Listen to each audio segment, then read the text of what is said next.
So the sites that I visit, this on the right hand side, there's a little map there that you can see where Hemel Hempstead, Berkhamsted and Tring are. And those geological hammers represent the RIGS sites that I've visited. They are the Winterbourne in the Bourne Gutter. There's the Hertfordshire pudding stone on the bow side at Castle Hill. There's the small meadows in Decorum that Margaret has worked on. Then in Tring Park, there's the dendritic shallow periglacial valleys in the middle chalk bench, and we visited that during one of our summer soirees. And then the other site that I took on was at Ravensburg Castle. It's a geomorphological site on the chalk escarpments in northern Hertfordshire. And this map here shows you where it is. It's very, very close to Barton Clay. It's on private land. Permission is required to visit it. It is kept as a shooting estate. So to my mind, there is low risk that it's going to be developed in the near future. So what I've done is go through all of the sites that I've seen. I've provided a little synthesis of why that site is important. And then in red at the bottom of the slide, I've identified what are the risks and what has changed over the last year or so? What are the risks to the site? On the right there's a map of the Bourne Gutter. Just point out, tracing the line of the Bourne Gutter from its source right through down to its confluence with the River Bourne in the Bourne Valley. And this year, because we know we have very, very low rainfalls, we require 32 inches of rain from March to March, so that we would start to see flow in the middle reaches of the valley. Rainfall has been very, very low indeed. In fact, in February, we had 5.6 centimetres of rain instead of 56 centimetres of rain. This is Rothamsted rainfall data. I'm pointing to a site just very proximal to the confluence, adjacent to the White Horse Pub, and some of you remember the White Horse Pub in the Bourne End, where we had a meal at our last excursion prior to COVID, and there's a little bit of stream flow there, and I believe it to be genuine stream flow because it is clear. This has got a little video here.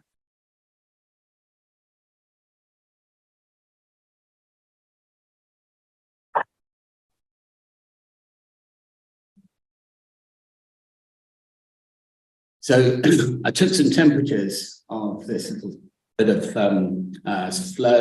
I did some measurements of the flow and compared with 2 years ago, that flow in that stream, it would take you 8 days to fill an Olympic swimming pool, whereas 2 years ago, it would have taken 2 days. So it just shows you how small it is. But the temperature data I've got is consistent with the spring temperatures that you get throughout the Chilterns is about 9.5 degrees. And the fact that it's so clear as well makes me also believe it's not road runoff, it's genuine stream flow. The only risk up to this site, or the only detrimental thing that's happened to this site over the last 2 or 3 years, is down in the Buttercup Meadow near Bottom Farm. The site became a little bit of a playground during COVID, and people going there for picnics, playing football and all sorts of stuff. There were some horses in the field, and that was not compatible with that. So the farmer had lined the footpath with an electric fence. However, this year, if you go down there, there's nobody, not in the lockdown. So I imagine that fence will break and that will hopefully vanish because it is a, bit of an eyesore in that very pretty meadow. So, as I say, that's the only detrimental thing that's happened to that site. The next site is visited also on trips to geology in the Berkhamsted area. is the nice pudding stone and sarsen stone that we see on Castle Hill. Again, that's all in good condition. The only risk there is actually tidying up the bird poo that's on it, so there might be a bit of but the condition is good. Petty vandalism might be the only risk there, but it was inspected earlier this year. The other site, the next site is the Boxmoor Trust land.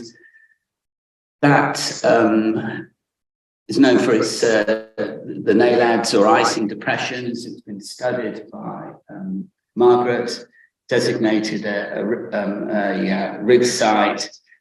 We can often see where these icings were or these Nailads just by changes in vegetation. It's pastoral land. It's been held by the Boxmoor Trust or its forerunner since 1594. I feel it is probably pretty secure development. Is that the cows? Yeah, that's exactly so. Yes, yeah. And then, again, that's a site that we also visited during one of our summer forays. The next site is over in Tring Parklands. We're looking east here, really towards Ipinghoe Beacon, that mountain or the hill in the distance there. And again, this is pastoral land, recreational land as well. It's actually owned by Dacorum Borough Council and managed by the Woodland Trust. So I think we're in pretty safe ground there. So again, it's I think the risk to development is low. And yeah, the final one is this site up at Ravensbourne Castle, again, a geomorphological site, steep-sided, clean valleys, some nice clean chalk springs, very, very pretty, no public pass through it. It's a private estate.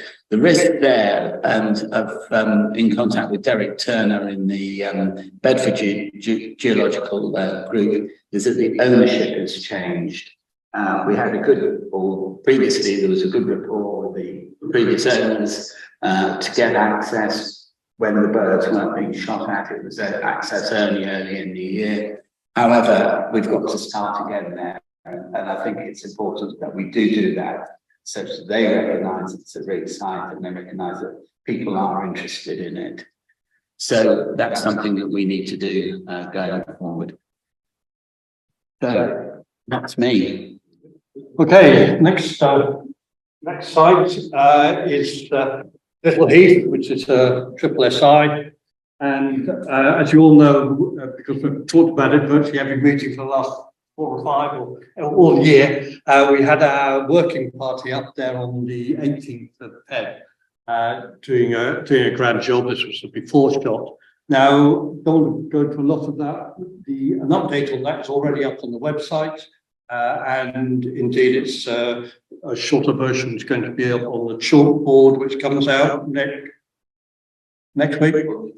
Yeah, okay. So there'll be more on that there. But this was how it looked before we started.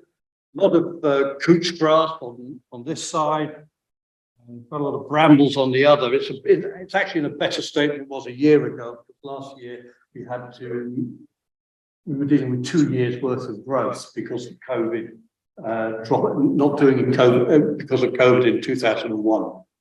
And then the aftershock, if you hit the right button, and we cleared all that stuff away, improved taken an awful lot out in terms of vegetation.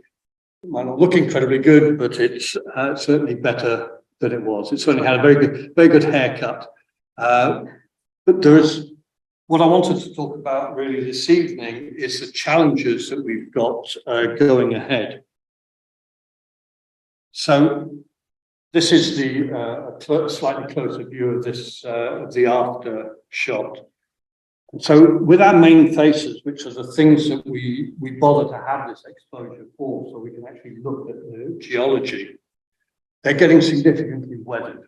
You can perhaps see where that first arrow is pointing to. The main face has got cut away and then slumped. It's water erosion. You can't, we can keep the badgers out with the fencing around it, but you can't keep the weather out, unfortunately. So that's falling away, and there's an overhang on the top face, and etc. So weathering is a big problem to us going forward. Moss is now beginning to cover the main faces, and that's a good and a bad thing, because good because it holds it in place. Bad because potentially the moss can get very, very wet and absorb water, and that could give us even worse erosion from that point of view. So we did it as a trial this year. We've left the moss in place, see what it looks like when it comes around to next year, and then give us an idea of which way we go. There's a lot of invasive vegetation. I mentioned couch grass, there's sapling grass all over the site. Fortunately, if you catch them right, you can pull them up, and they're gone. And obviously the brambles everywhere. But that invasive vegetation is really a difficult management challenge, because the couch grass you can pull off the top, you can pull it a little bit, and if you pull that against the main face, because it's a soft sediment, it's all sand, it can all come down. And the real challenge is this last one, which is we've got a limited amount of exposure. This is still what we dug in 2012. At each of those, the depth of each of those steps is about 1 metre. Some are a bit bigger than others. So if we cleaned the face and made them nice, then that would lose a few centimetres. And the erosion takes another few centimetres, and we clean it again. So if you keep on cleaning it, then we're going to wear it away. And we'll end up with either asking the National Trust to move it backwards, big cost in that, or indeed we just lose the exposure altogether. So what are we doing for the future? The future is to do more the same in terms of remove the vegetation. Keep that vegetation down, because that's one way of controlling the site. And the second thing is this idea of maintaining what we can of the exposures where as it is. Even that slump that we've got there today will protect the surface behind it. And the moss may be a problem. Hopefully the moss will do the same, but I have my doubts on that. Because there's only any point in maintaining this if it's in a state where when somebody wants to do some new research, they can come along, they can employ a digger in and just cream off the faces and make it workable back to do maybe a new test that nobody's done before. So we're trying to mothball it in as best we can, but it's tricky. But that's going to be the ongoing situation. So there's lots to be done. That's where we're headed. And finally, I just wanted to say a big thank you to all the people who came out and did the work in February. There they all are.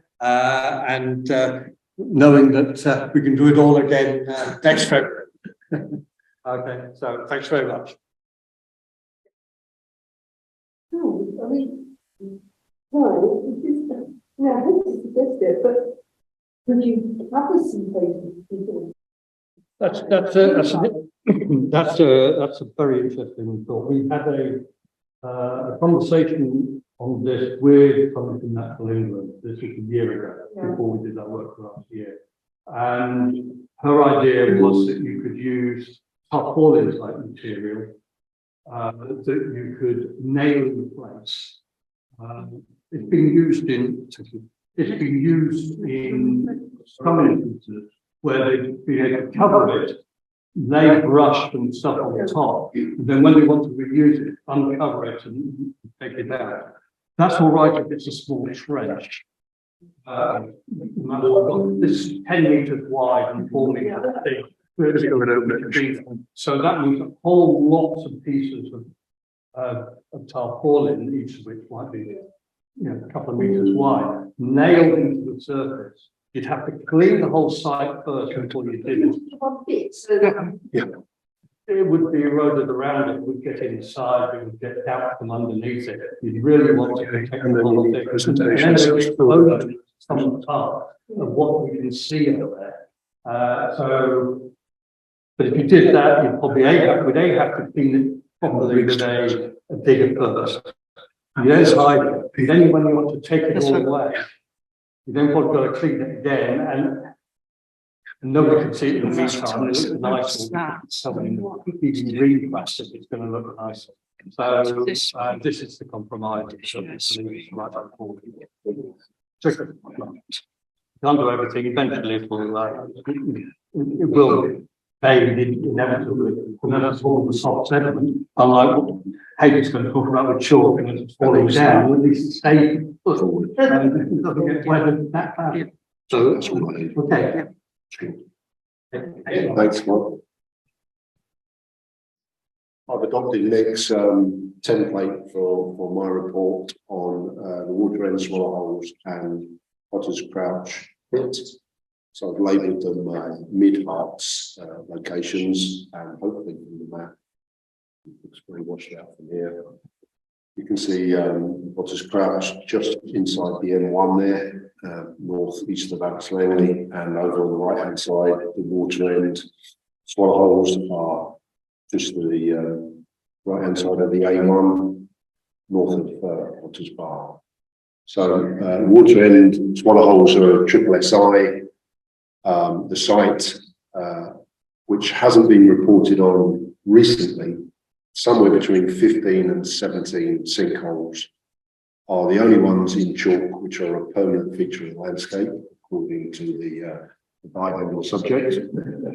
And Potter's Crouch pit, which I don't think we visited as a society at all. It was on our list of responsibilities. Paramudra in brackets put there on a question mark in brackets, I added, and marl seams in the upper chalk is all it says in our Hertfordshire Geological and Landscape book. But as it was on our list, I took a little trip down there, found the way in, and earlier this year we took a small party in and had a good look at it. So we'll get to that shortly. Bit more detail on water end. Around the area of the swallow holes themselves, which are, well, I'll show you the map in a little bit. You've got a swamp area here with willow carr, so it's also botanically important, as well as having some certainly interesting geomorphologically, and some interesting geology, if only you could see it. When the water is deep, you get reed sweetgrass, and on the higher ground behind the swallow holes themselves, there's woodland, and behind that, farm grassland. Access, importantly, is unrestricted on a number of interconnecting public footpaths. So if you just fancy a stroll out on a Sunday, you can go across it, round it, through it, back through it. It's very accessible. Clearly, when it's in flood, don't attempt to go through it and around it. Just go around the perimeter.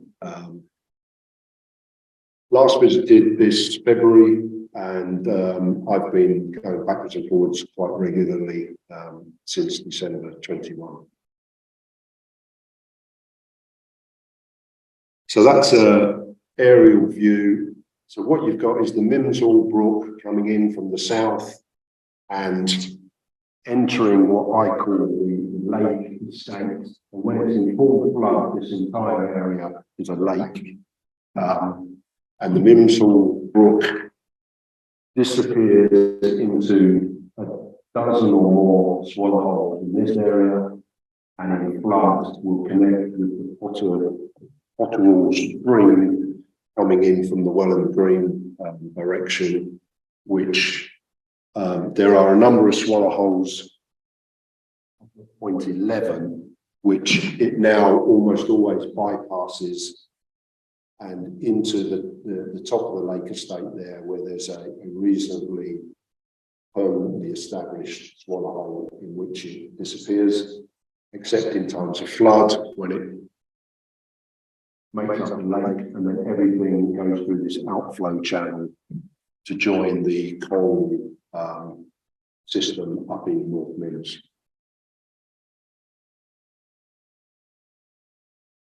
So on the website, you'll find a self-guided walk. So that all the detail you need, all those numbers are points of interest around the lake estate and through the lake estate. So in terms of geology, the underlying chalk is quoted as upper chalk of the white chalk subgroup, currently undifferentiated Lewis nodular or Seaford chalk formation. I certainly haven't found any chalk there to sample. I don't know if you've ever been given I'm not sure if my county's seen any. So in terms of what we as a group really need to do is find some chalk there, maybe in a particularly dry part of the summer, excavate one of the driest spots to find some chalk and do some and figure out once and for all where in that chalk sequence the swallow holes are entering the system.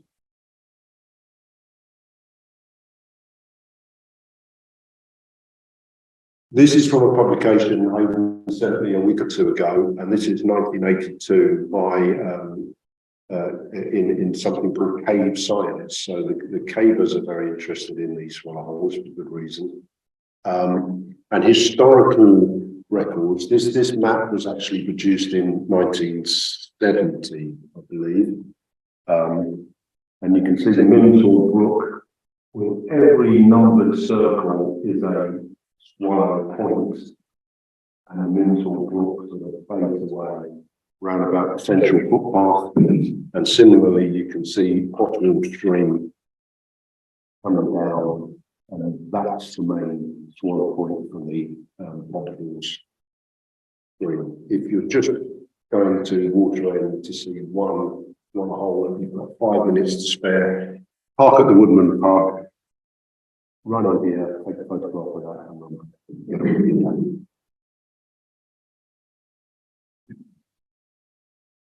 So the contrast between wet and dry, this is the central footpath across the lake bed. All of this is on the website under the section. We'll keep adding to the photos. Within a month, you can see it went from the whole estate being underwater. You can just about see this marker. So even if you know there's a footpath going across there, it's not wise to cross, because very quickly there are deep swallow holes to the left and right of that footpath. So that's the start of the guided walk, if you like, which takes you across the middle of the lake bed. This is the Potter's Stream main swallow point. And again, you can see between January and February, January, it was full and overflowing out towards that outflow channel. And I'll just put that line on there so you can see where in dry times it ponds, and the lip to cause it to overflow is a good 1.5 meters. In some places 2 meters. So it's got to rise quite a lot to get up and out of that swallow hole. But in January, it was doing just that.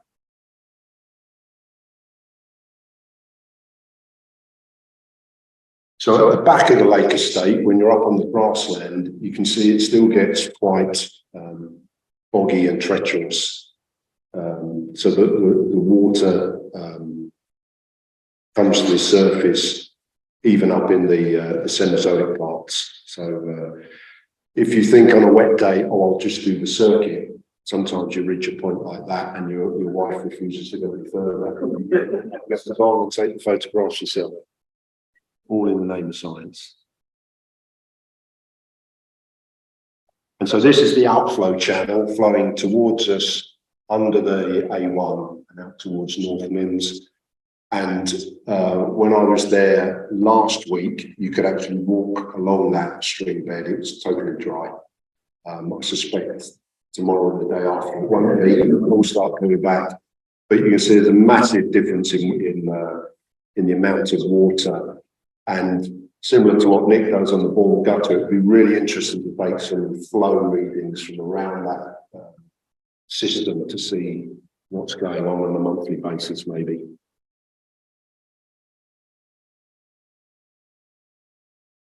And when a small group of us were there in April, at 10:30 in the morning, this water hole was dry, and we walked around the guided route and came past the same point at 1:20, and it was full. So that was a reasonably dry day, if I remember rightly. The sun was shining. But if you were in amongst those lintel swallow holes at the wrong time and found yourself cut off, it would be a hell of a scramble to get out. So you have to sort of read the recent weather more than the day before. You have to be aware of what water might be coming into the system, because it comes in fast. And that, I'd never seen quite such a dramatic rise whilst I've been there. So always bear in mind, particularly if you're on your own, don't get in amongst it all when it's too wet. Moving on to Potter's Crouch.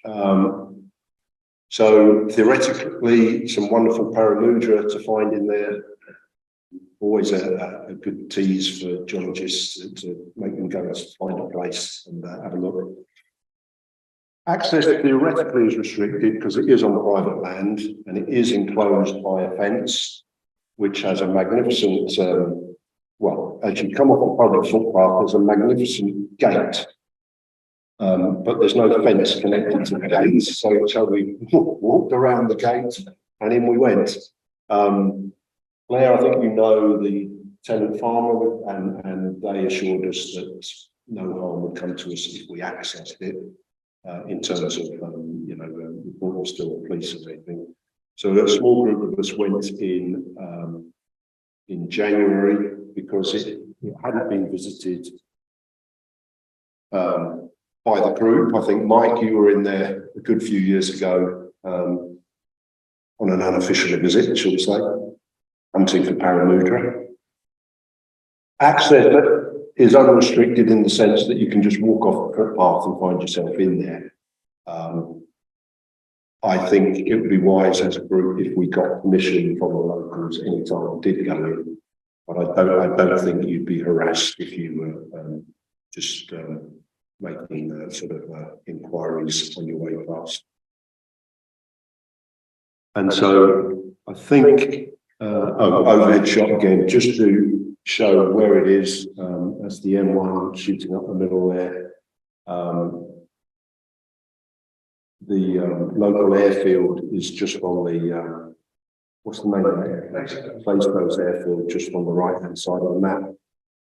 If you want to park very close to it, there's literally space to put 2 cars just at the end of the footpath marked there. But the far more sensible option is to book lunch at the Honbush and use their car park and walk down, a 20-minute walk down, maybe 25. Longer on the way back because it's uphill. So in there, there's quite a decent chalk face. When I went in alone last year, I remembered it as about this height, but it's a good 2 and a bit Haydon's height. Well, it's 4 or 5 meters. We did measure it, 4.8. Does anybody remember what that was? We'll write that up anyway. Highly weathered and crumbly, up a couple of meters. A lot of flint in there, a lot of flint meal, which excited Haydon. Some structure over on the northeast wall, a change from more or less flat bedded where our guys are here, and as you go the eastern side of the quarry, you can see a distinct dip. So at fault, I think we can detect there. Just some more shots of the various aspects. It's sort of 3 walls. So any structure you can see developing from one wall to the next. So you come in and you're met with 2 sides and a back wall, which is the north side of it. And the highest point is a good 5 meters above floor. But there is this slope of talus which you make your way up to see your own face. Yeah, what's the ground material of the shore? That would be some recent stuff. Yeah, no, it's where overhang of a tree which has fallen perhaps has left a bit of a mess there. So we've taken a sample of nanofossils, which I've looked at. Haydon's collected a sample from the flint mill, which he's looked at. And he's looked at the other sample too. That will be revealed at the end there. We may have 2 conflicting answers, so we'll draw a line under it there. Plenty of flint in evidence, but I think the group that were in there concurred that nothing we would call a paramudra. So I guess that raises the question as whether it stays on, how important is it that this thing stays on that list? It is a rather nice little exposure. Some friends at the BGS have reported that it is definitely Upper Lewis nodular chalk. They found Cremniceramus, an inoceramid bivalve, and in the top right-hand corner, they found a thick marlstone, which may be the shoreline marl. So they say it's certainly not seaford chalk, and like you and I did, they didn't see any paramudria either. So whilst we were there, we did a lot of chatting and minimal looking, other than flints and things. So I think it's worth going back to check out whether we didn't see much fossil material at all, macrofossil material at all. So it'd be worth checking out that statement, finding some bivalve material. Is it Cremniceramus? If so, which Cremniceramus? Are there Platyceramus there as well? Is there a marl there? What is that? And then putting our results together with the BGS data. I think what's clear is it's at or very close to the Lewis-Sulfur boundary, but which one or the other it is, I think we still need to do a bit of work on. That's me. Okay. I'm going to mention a couple of sites very quickly. Let's just whiz through this. Right. Radlett Plantation Pudding Stone site and the Radlett Field site. It's important because over the last 5-6 years, there has been a plan to build 195 houses on the Radlett Field site. To give you the background on this very briefly, let's just skip through this. That is the Radlett Field. There is no exposure whatsoever. Okay, that is the important thing with this. Back in around about 2010, John Catt, John Facer, and a guy called Ken Ambrose from BGS visited the site and effectively delisted it. I think the reason that the site existed at all was that this is the in situ pudding stone site within Radlett Plantation. Radlett Plantation is all those trees behind the field. Okay? So people used to visit this, and there are GA visits written up, there are HGS visits written up. We used to visit it. You used to be sworn to secrecy because it was an in situ pudding stone site. And what used to happen, people used to leave here having not been able to flick any pudding stone. And then as they walked back across the field, they would come across lumps of pudding stone and pick it up. So the field got listed with the plantation site because the two were kept together. We've effectively delisted the pudding stone, the field site, because it's just overgrown. There's nothing to see. So, in the latest proposal to Hertfordshire Borough Council for the building, I made a presentation, and I've done about 2-3 site visits with the company that have been doing the environmental, if you like, the geotechnical survey of the site. So I've got a copy of this management plan, and within this management plan, the geology was written up that we would do away with the field site, but we would use one of the diggers that they were going to sort of use to build the houses, and with permission from the owners of the site, because it is privately owned, we would go up and clean the site up. That was the plan, and that got built into this management plan, which went to Hertfordshire Borough Council. Okay, so the recommendations of basically on the plan there, that yellow area and all that red enclosure, that was the area that the houses were going to go on. If anybody knows it, it's Shenley Road. This is Theobald Road, goes from Dallas to Wood, and literally you go fill the whole of the space. This is the plantation, the red spot was there. That is where the in situ pudding stone is. These are a couple of long, short forms. They're completely back over to see it. So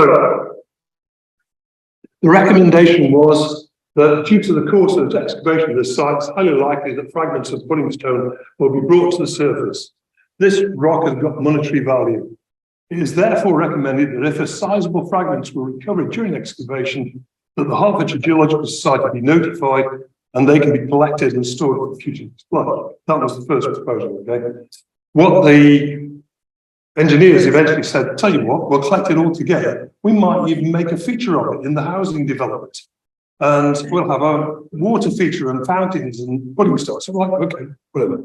On the plantation side, however, what we said, right, that plantation pudding stone is in dire need of some geoconservation, recommended that during development, on the field site, an excavator under our supervision would be used to expose the section around the sides, because I can remember you could actually get to the edge of the pudding stone line and it became uncemented, and you actually had a loose conglomerate and a sand matrix. So you saw it in situ. That's the importance of the site. And we could do that. So that was the plan. And the engineers that I was working, the environmental engineers, they were, really up for this. Anyway, 1st of March, so last week,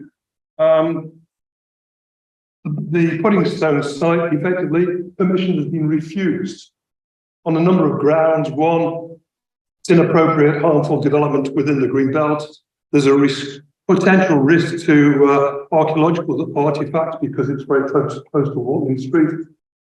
And then there's also a possibility of surface water drainage and flood risk associated with it. So they have stopped the development, much to the hilarity, I would think, of all the people who are really so all the houses will look across the field.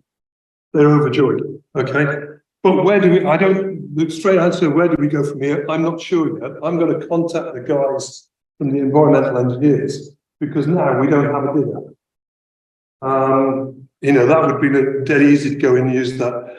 I will contact the owners of the estate as well, people who own the site. It's a big stud farm. It's a very private estate, the Newbury's estate, and you have to get permission to go onto the site. It's possible to get in there. There are public footpaths around, but it isn't. So I think this is something that we have to take forward. And in connection with Mike's comment earlier on, we'll look at something can be done, over the next year. But I'm really not sure. Now that permission's been refused, it'll be appealed. Yeah. 195 houses. and they've been trying to develop this site. I've been writing letters to these people probably for at least, I would say, 7 8 years. If I go back through the file. So that's where we are currently on the Radler pudding stone. I included Hill End very quickly. You recognise it there. Since you were there and you did this wonderful job, that back face, let's skip through these. Okay, since we did all that digging out beautifully, oops. You'll see where Jack Doyle is there with his shovel. That is that face. It's all collapsed down and filled the hole. So we need another day clearing the site, basically, followed by a visit to the Red Lake. I think we need, so basically, end of April, early May. I know we've got Prince Charles or King Charles getting crowned, but basically we have to, if we can fix a date, and I'll try and start circulating a few dates around just to see if we can get a consensus out of people. Then we need to have a morning session with picks, shovels, and a few big buckets, just to get all that rubble that's there and put it onto that mound that's there. Because that mound is where we get lots of kids. Yeah, they go fossil collecting. So basically, I've produced a little booklet on fossils to look out for at the Hill End, and I email that to people who contact me. So we've had terrific feedback from people picking stuff up there, and it's worth going back and sort of clean it up. Okay, that's it. I was going to finish off by talking about this one because you probably are completely unaware that there is a chalk cliff at Hitchin Railway Station. It's on land owned by Network Rail. It is one of our rig sites. So fortunately, we did a survey of it back in 2006. It's not been visited since. Is it important? Do we really worry about it? There was a plan originally to put a rampway for commuters down the face of it, and we were going to have information boards up the ramp, and then Herts County Council decided not to build the ramp. So the whole thing fell through. But it's an important face. It's worth being aware of, and we need to put it in. Okay, I'm going to wrap up there and say we better go. Thank you.